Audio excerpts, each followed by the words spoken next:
There's another guy that I've been lobbying for a while. You did the Graham family, but the stories were so that tree branches all over the place. It's like a dogwood. The stories were so mixed and intertwined, and then went in separate directions that you focused on Eddie and Mike Graham and their Yes. side of the family. But now that's rectified this season. Superstar Billy Graham gets his own episode of Dark Side of the Ring.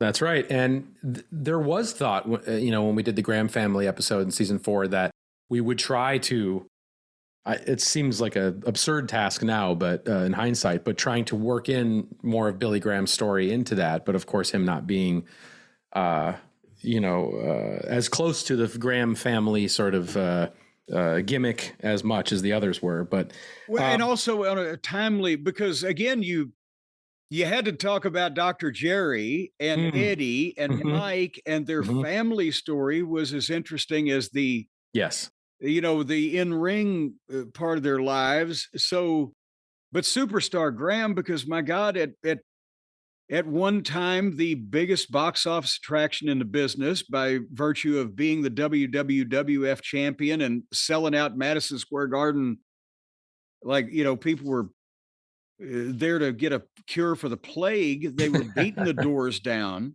Yep. And then the dark side of that is that he went from the biggest star in the business to hiding in his house in depression Yeah. in like the space of 12 months. And then his career never recovered. Certainly everybody can agree on that. His legacy endured, but the rest of his in-ring wrestling career was at best and sad in some cases. Yes. Yeah.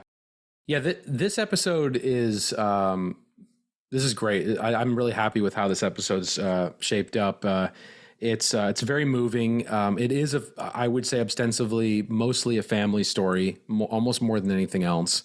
Of course, we interviewed his wife Valerie, his son Joey, and his daughter Capella, and yeah. I mean, tracking his career. Obviously, as you said, he was the original kind of superstar wrestler, the one that so many imitated, and he was such a blueprint for what would come next in a lot of ways. And the episode tracks, his origins, coming from the ministry, being a preacher, ripping phone books, bending steel bars, during, Typical preacher.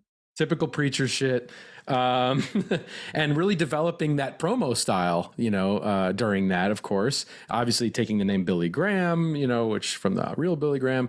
But for him, like the big moment is centering on getting the championship right from Vince Sr., having the belt, but knowing that the day was going to be coming where he had to drop it to Bob Backlund.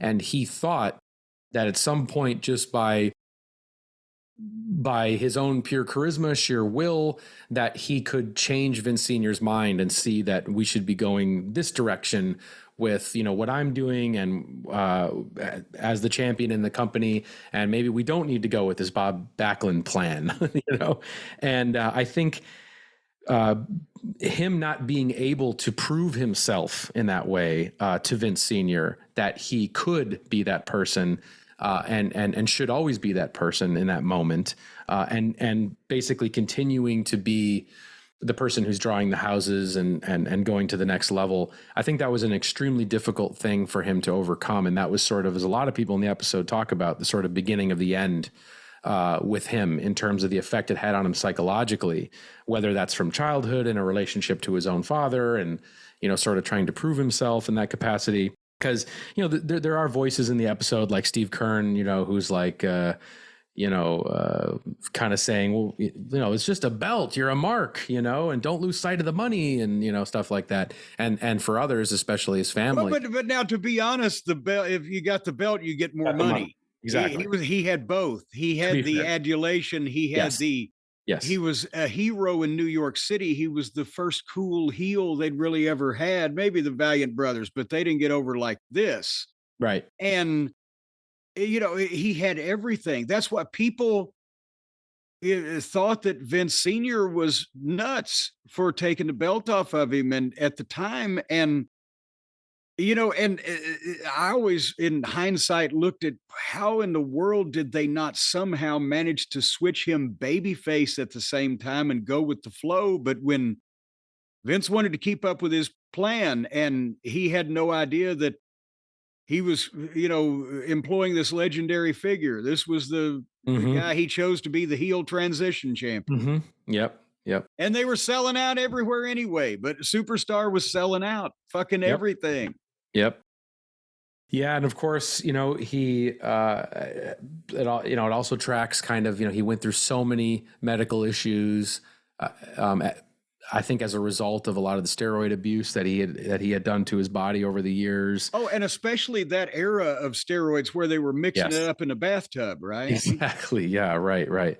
And just, going through that, and having a very sort of fractured relationship with his children, and how their children, and basically like how his kids came to reckon with that, is very moving in the episode.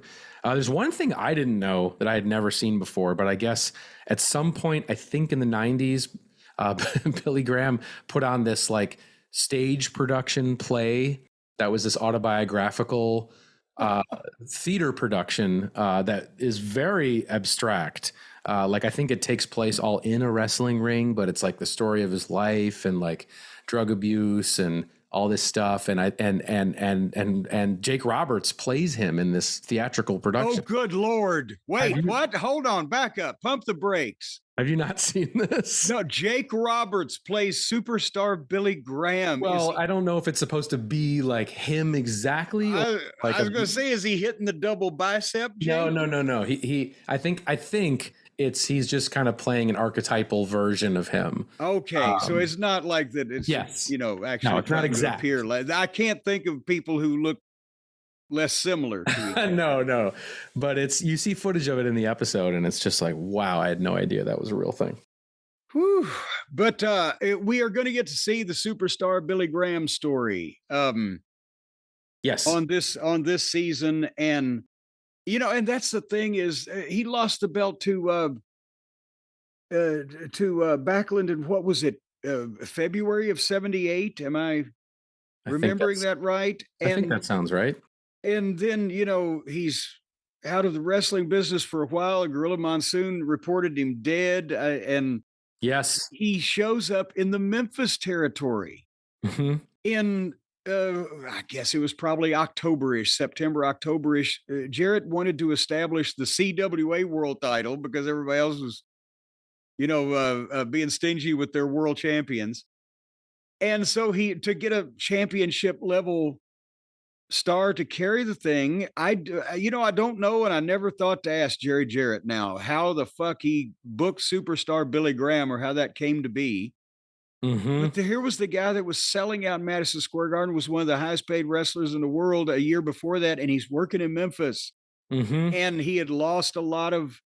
He looked like a 40-year-old ex-bodybuilder, and and he didn't have the history behind him, and he could still talk, but the people are like, because it's the first time they'd ever seen him in person, and he wasn't exactly busting his ass to, fucking get over like a young lion at that point.